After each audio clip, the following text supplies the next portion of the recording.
संघ के कुछ टीकाकार कहते कि संघ बिन चेहरे के आदमी उत्पन्न करता है। बात सही है, यहाँ अपना चेहरा नहीं आता। आजकल संघ बड़ा हुआ है तो संघ के प्रमुख चेहरे मालूम है लोगों को, लेकिन इमरजेंसी लगी तब तो मालूम ही नहीं था, पुलिस को भी मालूम नहीं था। पकड़ने के लिए एक हमारे संघ चालक 5-7 वर्ष पहले ही निवर्तमान हो गए थे, स्वर्ग पहुंच गए थे, उनके घर पहुंच गए वारंट लेकर।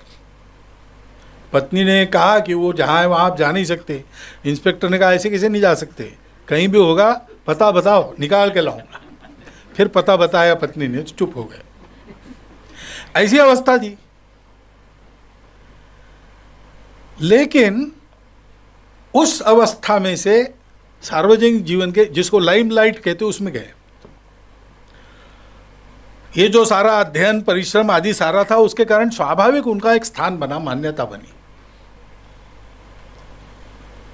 लेकिन कभी उसमें उनके विचार में, जीवन में, शैली में कुछ गिरावट आई, विचलन हुआ? बिल्कुल नहीं। और केवल उनका ऐसा हुआ ऐसा नहीं, उन्होंने जिन जिन को तैयार किया उनका भी ऐसा रहा।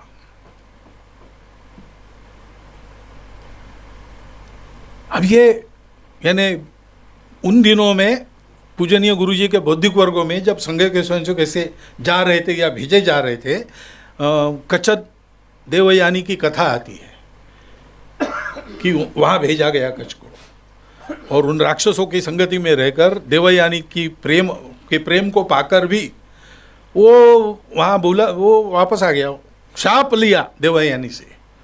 लेकिन अपनी विद्या का उपयोग जिसके लिए ऐसा अडिग रहना चाहिए। फिर ये वर्णन करते थे गुरुजी, घटनायक है हमारे लोग।